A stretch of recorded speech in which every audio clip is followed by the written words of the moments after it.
1 de mayo de 2022, tercer domingo de Pascua. Las lecturas de este tercer domingo de Pascua están tomadas la primera lectura de los Hechos de los Apóstoles, capítulo 5, versículos del 27 al 32 y versículos 40 y 41.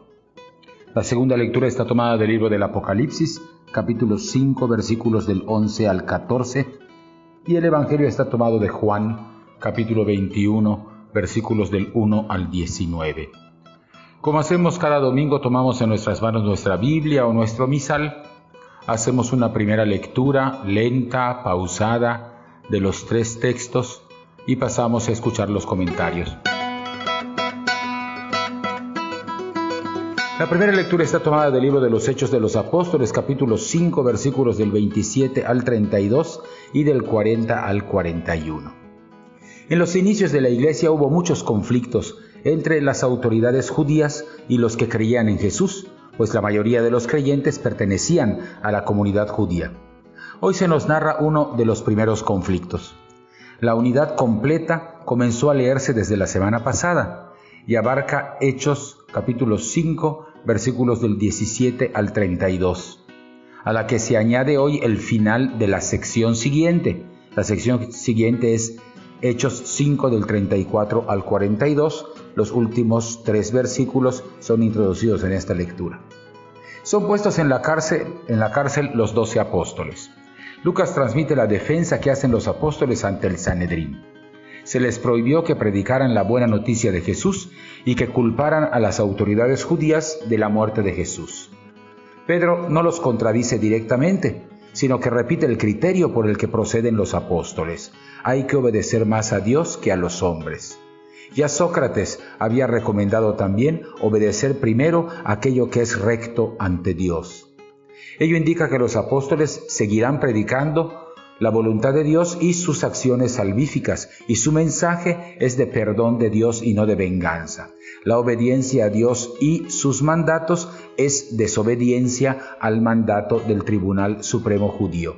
Estamos ante un acto de objeción de conciencia. Había sido ya enunciada en 4:19 al 20, ahora se repite en 5:29. Es claro que para toda persona sensata, la obediencia en ciertos casos no es de ninguna manera una virtud. Pedro va a aprovechar para dar una pequeña catequesis ante el Sanedrín. Nosotros somos testigos, no podemos callar. Hacerlo significaría traicionar nuestra conciencia y nuestra misión. Entonces vienen las consecuencias.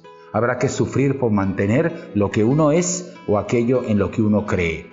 La palabra mártir quiere decir precisamente testigo. Se requiere de mártires, es decir, de testigos de la verdad. Es fácil acomodarse al pensamiento del mundo, siempre lo ha sido.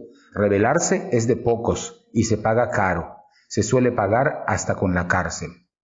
Acto seguido, Pedro reitera la fe en la resurrección de Jesús y afirma que ellos son testigos oculares y que poseen el Espíritu Santo. El Tribunal Supremo se siente injuriado.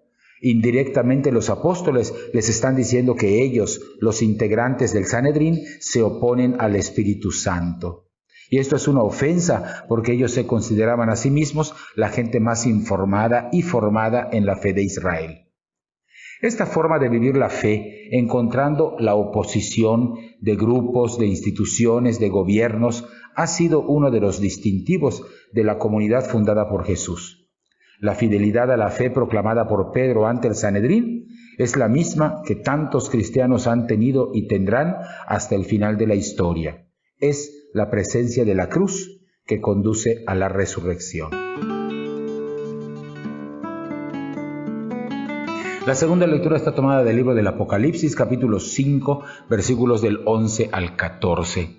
Esta lectura está enclavada en una unidad más amplia, capítulo 5, versículos del 1 al 14, que hay que leer completa para comprenderla mejor. El Cordero es una figura bíblica con múltiples simbolismos. Es la víctima pascual de la liberación de Israel, como señala Éxodo 12, del 1 al 14. Es el Cordero sacrificado por el pecado, como afirma Isaías 53:7 y repite Juan 1:29. La unidad completa hace la presentación del libro con mayúscula. El libro que contiene los designios de Dios para la humanidad y para el mundo, pero que no puede leerse porque está sellado. La solución la tiene solamente el Cordero, porque es el Cordero quien tiene acceso al libro y a su significado. Este Cordero lleva las marcas de su sacrificio, pero está de pie, resucitado. Posee la vida plena, plenitud de fuerza, 7 cuernos, dice la lectura, que evoca Deuteronomio 33:17. Y tiene también la plenitud de la sabiduría, por eso tiene 7 ojos. Recibe varios nombres que simbolizan su victoria como Mesías. León de Judá, que evoca a Génesis 49:9. Retoño de David, que evoca a Isaías 11 del 1 al 9. La plenitud le corresponde a este Cordero degollado, que es Cristo glorificado. Y como es el único que puede revelarnos el sentido de la historia, recibe 7 atributos: poder, riqueza, sabiduría, fuerza, honor, gloria y alabanza. Atributos de Dios en el Antiguo Testamento y que ahora son atribuidos al Cordero. Los emperadores romanos se atribuían esos dones a sí mismos, pero el vidente afirma que le corresponden solamente a Dios y a Jesús resucitado y glorioso. El vidente quiere transmitir a sus escuchas, afligidos por un orden social que les es adverso, que el Cordero no está debilitado, ni está impedido para actuar en favor de los suyos. El Cordero victorioso de Dios dispone de plena fuerza y poder, y todas las esferas del cosmos se le rinden. Es así como estalla el himno de alabanza que escuchamos en nuestra lectura y que va creciendo en 3 momentos distintos. La celebración de los 4 vivientes que simbolizan la creación completa. Los 24 ancianos, que es el pueblo del Antiguo y del Nuevo Testamento. Todo esto en los versículos del 8 al 10. Inmediatamente después, la intervención de un número incontable de ángeles en los versículos 11 y 12, y finalmente el coro de toda la creación unida, versículos 13 y 14. La comunidad cristiana lo sabe ahora. Los imperios humanos dominan y matan. Solo Jesús libera y da vida plena.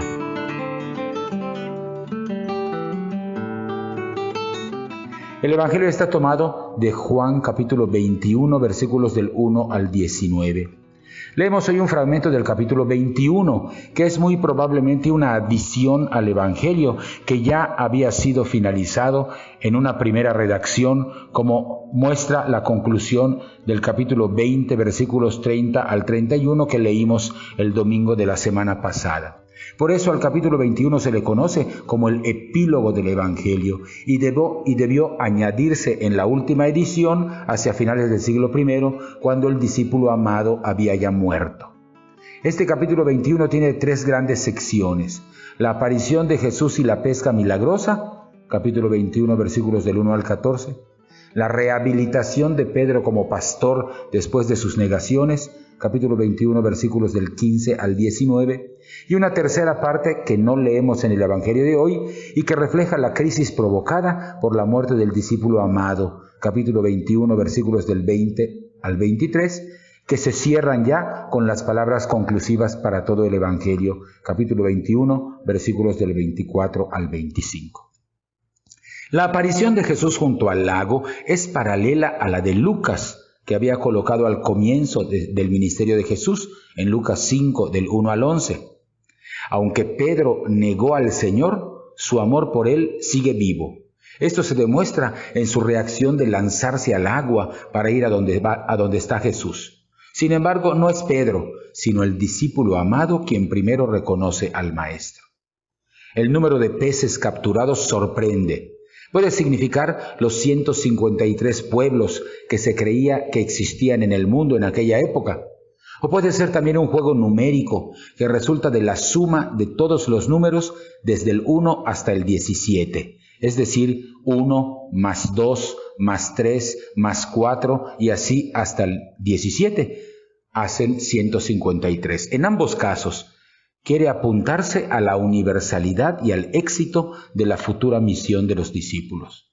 El cuarto evangelio había acentuado las negaciones de Pedro en contraste con la posición valiente que Jesús había demostrado ante Anás, como está contado en el capítulo 18, versículos del 15 al 27. Jesús aparece en la pasión fiel a su Padre. Pedro, en cambio, aparece como infiel a Jesús. Por eso es importante que se reconstruya la cadena de fidelidad mediante esta triple confesión de amor y el repetido encargo pastoral que Jesús le encomienda a Pedro. Pedro contesta por 3 veces seguidas que sí ama al Maestro, y donde hay amor, hay futuro. Por eso Jesús renueva la cualidad de liderazgo de Pedro. Así como Jesús ha alimentado a su grupo de discípulos, así Pedro deberá hacer otro tanto respecto a las ovejas de Jesús. El pastoreo se funda en el amor a Jesús más que en el simple cariño por las ovejas. Es un encargo recibido del Señor, pero ha de ser aceptado con total disponibilidad como una entrega mayor, la entrega de la vida. El único modelo a seguir será siempre Jesús, como aparece en el capítulo 10 del Evangelio de San Juan. Hasta aquí los comentarios de las 3 lecturas. Volvemos a tomar en nuestras manos nuestra Biblia o nuestro misal.